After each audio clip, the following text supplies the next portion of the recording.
Chapter 58. Oneris 9, 4156 Standard Astorian Principality Calendar, December 10th.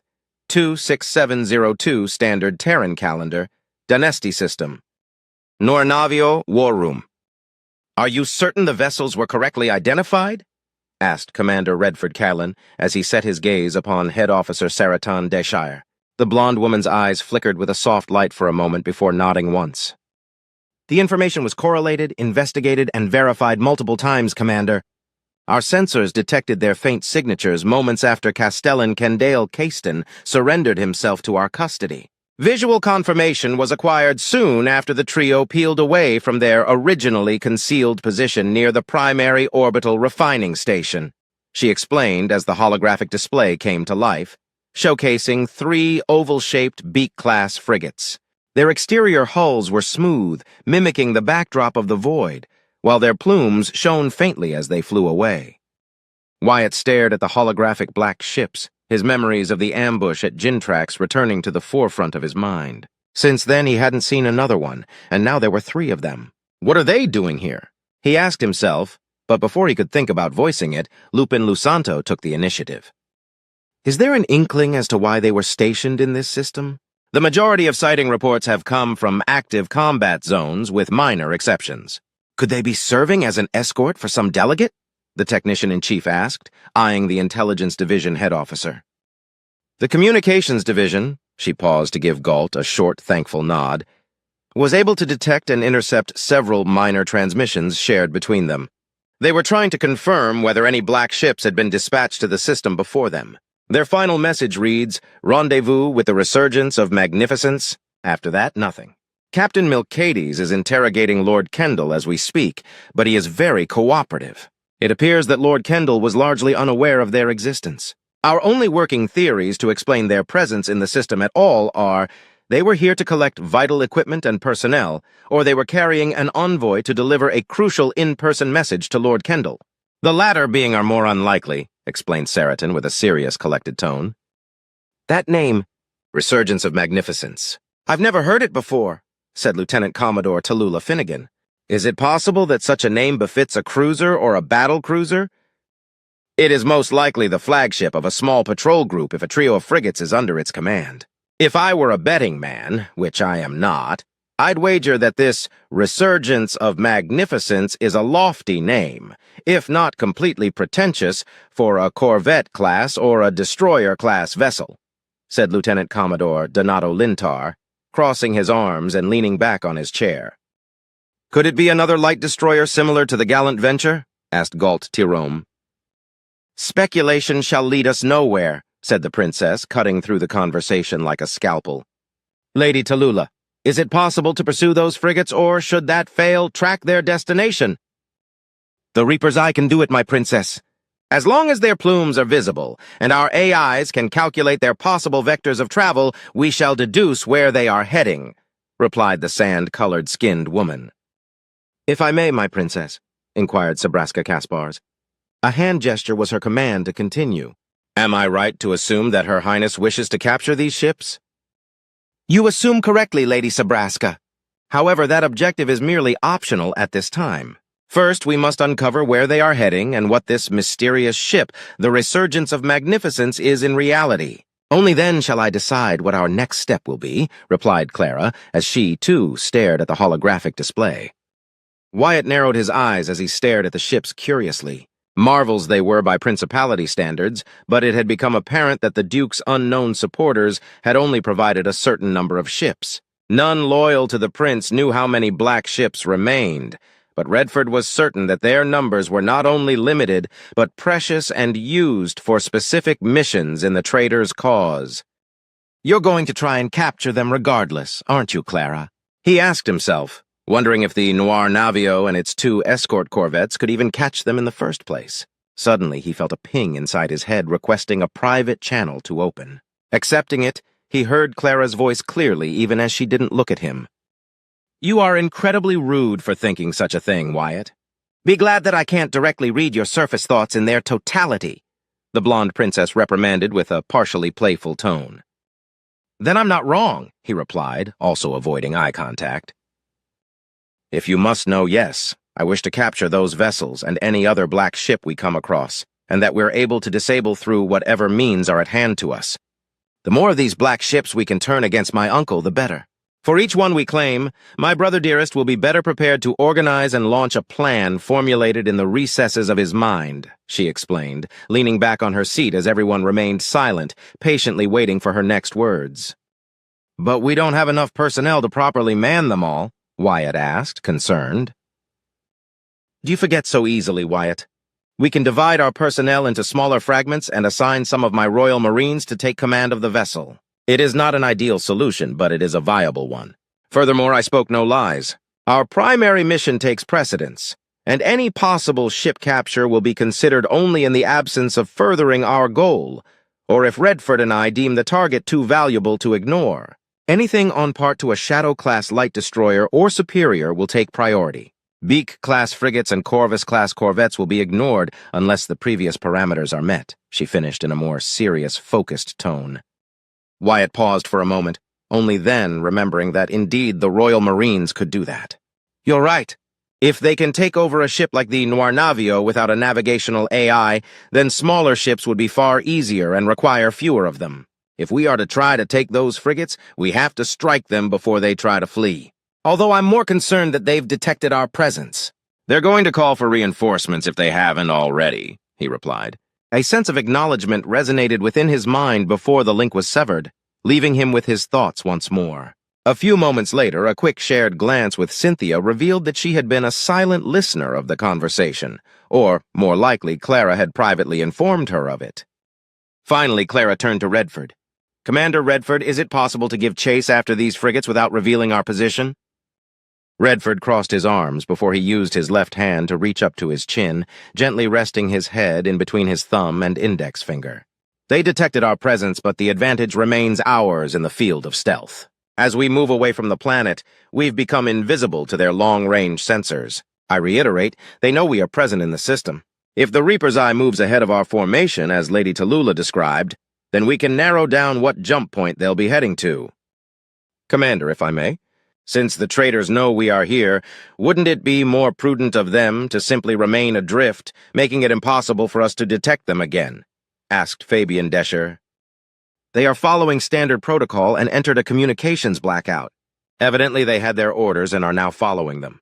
I'm certain they will try to fool us with short bursts to alter their heading, but in the end their options are limited, and they will seek to fulfill their orders to rendezvous with their command ship, answered his sister.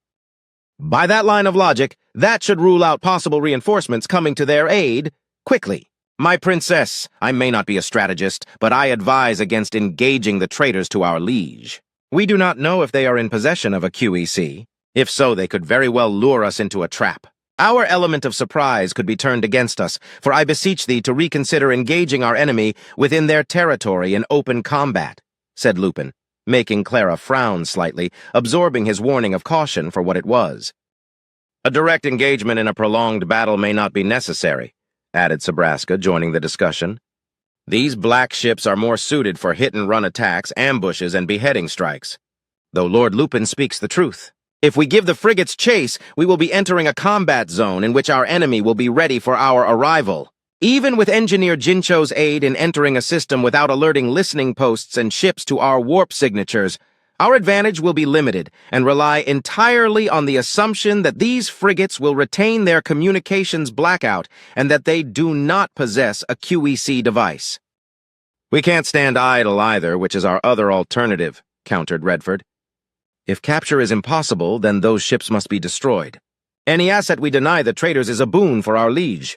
It cannot be denied that these black ships, provided to him through unknown means by unknown benefactors, are a key factor in Duke Draymore's ongoing plans. He paused for a moment, lowering his left arm and turning to Clara. Yet, my princess, equally so, it cannot be denied that these dangerous possibilities are present. Hence, if it is your will, your majesty, I propose that these frigates are to be pursued and followed for a maximum of 3 system jumps. Our strategy and plan of action shall be reshaped in accordance with our findings. It is a viable plan, Commander, Clara began, closing her eyes for a moment. The fact that my life and safety are of utmost importance does not escape me. Fret not, I take no offense to it not being mentioned. For as the raven flies in the skies of many worlds, so too is this truth present in my mind. But it is not an impediment to taking action for what needs to be done. Multiple times my life has been in danger since this succession dispute began. Many times more it shall be yet put in the line. This is no different. Commander, our plan of action is yours to formulate. Lieutenant Commodore Tallulah Finnegan, you will return to your ship and be our eyes post-haste. Every moment we waste is an opportunity they gain. If any hold further reservations, speak openly. Eyes shifted around the room for a few seconds, gazes finding others but remaining silent until Saraton Deshire fixed her gaze upon Wyatt. You've been quiet this entire time, Lord Wyatt. Have you no insight to offer? No theoretical plan of action that may be of use through your unorthodox methodologies? She asked, not defiant but curious. Wyatt leaned forward slightly, just enough to be noticeable. Then he shook his head. What is there that I could add? He asked, letting the question hang in the air. Truly so. No greater concern? No obscure insight? No desire to unleash your bloodlust upon unworthy traitors and shower yourself in more glory, Wolfhound? Lupin asked, eyebrow raised in mild amusement. I have no desire to entertain you, damn blue blood. Not now, thought Wyatt bitterly, then stood up abruptly, surprising everyone present as he glared at the ghoulish pale man with red eyes. If we must kill them, then we'll kill them. If we can take over the ships, we'll take over the ship. If we have to flee, then we'll flee. Traitors they may be, but they aren't Drazen or damned pirates seeking to snatch innocent people away in the middle of the night. If you have a personal disagreement with me, Lusanto, then say it to my fucking face and issue a duel if you so want to. That's enough, Lord Staples. Retake your seat. Redford's voice rang through the room, and Wyatt obeyed instantly, giving him an apologetic nod in the process. Examining the faces of the officers present, he found that Lupin had leaned back against his seat, just enough for him to see the nervousness in his posture. The rest showed varying degrees of surprise at the unusually vocal outburst. No doubt all but Tallulah and Donato remembered his manic episode over Hago clearly. Despite Clara and Cynthia's best efforts, Wyatt remained on edge. He was still in control, but now his usual demeanor of conflict avoidance was severely wounded. He could only give silent thanks that no other noble on board the Noir Navio had been so devoid of intelligence as to try and test their self-perceived superiority over him again. We will discuss your attitude later, Lieutenant Commodore, he said, though an empty threat it was. Of course, Commander. My apologies, Technician-in-Chief Lusanto, said Wyatt diplomatically, but without any enthusiasm or weight. Lupin nodded once solemnly. In such a case, I extend an apology to you as well, Lord Staples. I spoke out of turn, he said, using the same diplomatic tone of voice. Wyatt returned the nod, catching a slightly concerned gaze from Clara and a slightly disapproving stare from Cynthia. If no one has anything of substance to add, then this reunion is concluded.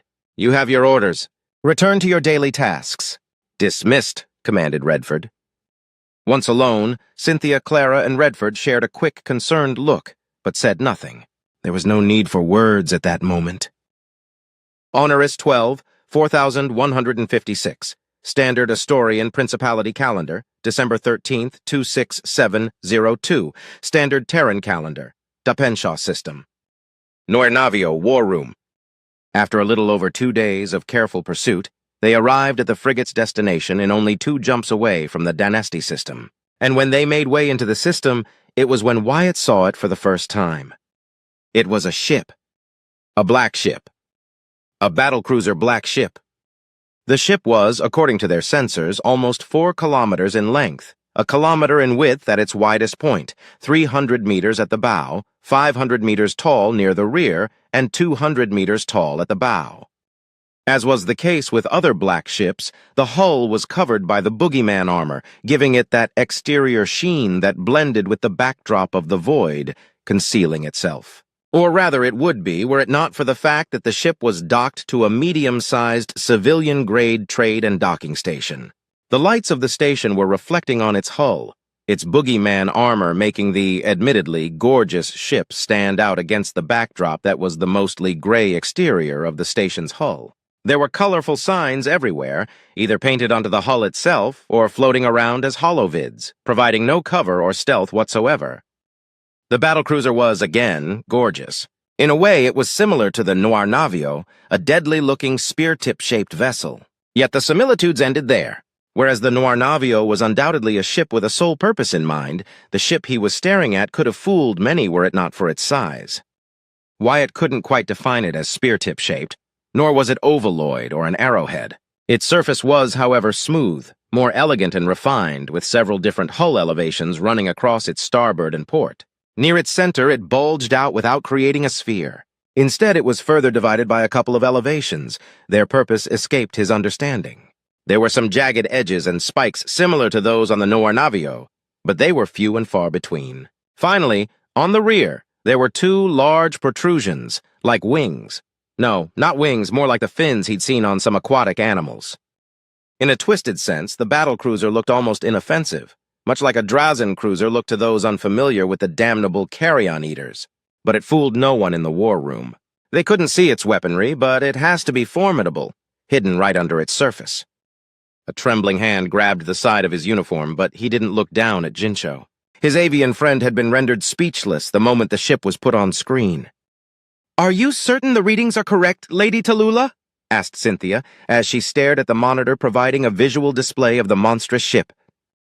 Tallulah, present via a screen display alongside Donato, crossed her arms and pointed at the ship. "We can't make more thorough scans without getting closer and revealing ourselves, Lady Cynthia. All our sensors indicate that the ship is quite possibly the resurgence of magnificence, as the 3 frigates have docked on the station." She paused for a moment, eyes flickering repeatedly. "Every reading indicates that the ship is operating under standard docking energy output and minimal shields. I've also confirmed that their boogeyman armor's sensor blocking and dispersal effectiveness are massively reduced."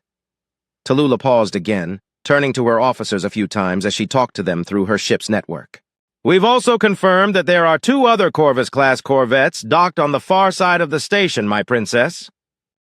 "What is a ship like that doing here?" asked Fabian, then he turned to Galt. "Have you seen this type of ship before, Tyrone?" "No, never. I assumed that battlecruisers existed, but it's my first time seeing one. If it is truly a battlecruiser, then much like the Noir Navio, it can punch well above its designation. I am willing to bet my honor that it could destroy any battlecruiser in the Principality in a fair battle. Maybe even surpass all but our strongest battleships," replied Galt, swallowing nervously. "But why is it here, docked to a civilian trade station alongside another 5 black ships?" Fabian pressed on. Refusing to avert his gaze from the display screen, Wyatt replied. "Could it be possible that they're on shore leave?" he began, chuckling at the absurdity of his comment. "Lady Sabraska, is it possible that they are merely resupplying?" Sabraska turned to Wyatt, gifting him a second-long, charming smile of acknowledgement. "It is possible and highly likely, Lieutenant Commodore." "Ha! The fools are exposed and vulnerable. My princess, deploy us en force. We shall board that vessel and claim it in the name of our prince," exclaimed Donato boisterously. "An ill-advised proposal," countered Lupin. "We know not how many forces they have at their disposal. We've yet to recover our losses after the Fanher incident. There are several patrol ships around the system, dozens of gunships roaming the station's perimeter and close to the domed colonies, not to mention the numerous civilian ships roaming about and docked at the station. Any boarding action would need to be not only tremendously effective, but also exceedingly fast to prevent any potential core reactor overload or being swarmed by reinforcements, both on the ground and in the void. "We Royal Marines shall be the tip of the spear, if our princess commands it so," said Milcades in a deferential tone as he bowed his head before Clara. Clara closed her eyes, finger-dancing slowly as she analyzed the information available to her. The risk was great, but the potential reward, the concept of a reward, was expunged from her mind as the word lacked the proper weight she needed. Not a reward, a prize, one that could outshine the capture of the Noir Navio itself by an order of magnitude. "Who could command such a mighty vessel?" she asked rhetorically. "Andrew Cayston, perhaps? If so, our fortune is multiplied further still. The unworthy Fleet Admiral Cornelius Tigan? A lesser prize, but one I would happily accept. Another admiral, perhaps. Would my uncle entrust a rear admiral? Decidedly, it should be a capable officer loyal to him, but who to trust with such a vessel? Natalian Wunder is a possibility." With a deep breath followed by a slow, steady exhale, she opened her eyes and turned to Redford. "Commander, It is my desire to seize that ship in the name of my brother dearest, the prince. However, this is no royal decree. I ask you and henceforth defer to your expertise. Can it be done? Is it possible to capture such a vessel through a direct boarding action? As Redford stared at the screen for long, silent, nerve-wracking moments, Wyatt did the same, but for entirely different reasons. Multiple scenarios crossed his mind, all of them focused on the quickest and most effective way to eliminate an enemy that was right in front of him. Too bad they're docked to that station. We could simply use the pulse beam cannon and destroy the ship along with whoever is commanding it. If we try to hold them at gunpoint with it, they're just going to stall for time, just like damn pirates. Worse, they could call the bluff and prepare to fight, using the station as a shield. Then what? We flee or we fight that monster of a ship with its escorts, he thought grimly. We shall go on the offensive, Redford exclaimed, turning to face them all as his eyes flickered and the holographic display came to life, showcasing a representation of the station with the locations of black ships marked with red dots. Our fleet shall approach the station as close as we can, remaining undetected for as long as possible. On my mark, a barrage of Stapleyan assaults loaded with haywire mines will completely disable the frigates and the corvettes. Abiding by the rules of engagement, we will not fire upon the civilian station. A warning shall be issued, demanding all non-affiliated personnel to stay out of the fight to everyone on the station and all ships around it. The dots representing the black ships died out, except for the largest one. Under my prerogative, a controlled Stapleyan assault barrage will be sent against the battlecruiser, presumably the resurgence of magnificence, and be partially disabled moments before the first hot drop pods and boarding pods make contact. They will have the objective to create havoc inside the ship as our shuttles prepare to deliver the rest of our troops to secure the ship. Milcades, your objective shall be twofold: eliminate their AIs and locate the commanding officer. Once located, proceed with capture procedures. You are given complete freedom to prepare for this operation as you see fit. Our fighters will be deployed to provide cover and fire support. At the same time, the Reaper's Blade will deter any Caiston ship from interfering, and the Reaper's Eye shall make use of her cyber warfare capabilities to paint phantom signals across potential enemy sensors. Then he turned to his violet-eyed niece, waiting expectantly. Julia smiles upon us. Go forth, everyone. Let loyalty be its own reward, she said, sharing a glance with Cynthia. The blue-haired woman gave her charge a tiny, almost imperceptible nod in return. Loyalty is its own reward! A collective shout echoed in the room as the non-verbal dismissal gave them the order to return to their posts and prepare for what would be a lightning operation. Just as Wyatt was about to turn and leave, he felt a strong hand clasp his shoulder. Turning to face the perpetrator, he found Milcades staring back at him seriously. Milcades? I need to go prepare for the battle. Yes, you do? But you aren't going to pilot a fighter, revealed Milcades. Then he turned his gaze down at Jincho. And neither are you going to stay here, Jincho. His serious expression became frigid. It was no laughing matter. You two are coming with me. Personally. Jincho balked while Wyatt, resolute as ever, nodded in affirmation, sharing a quick glance with his friends and the commander he'd come to respect and admire dearly. No words were needed as he turned around and left the room. He needed to get ready.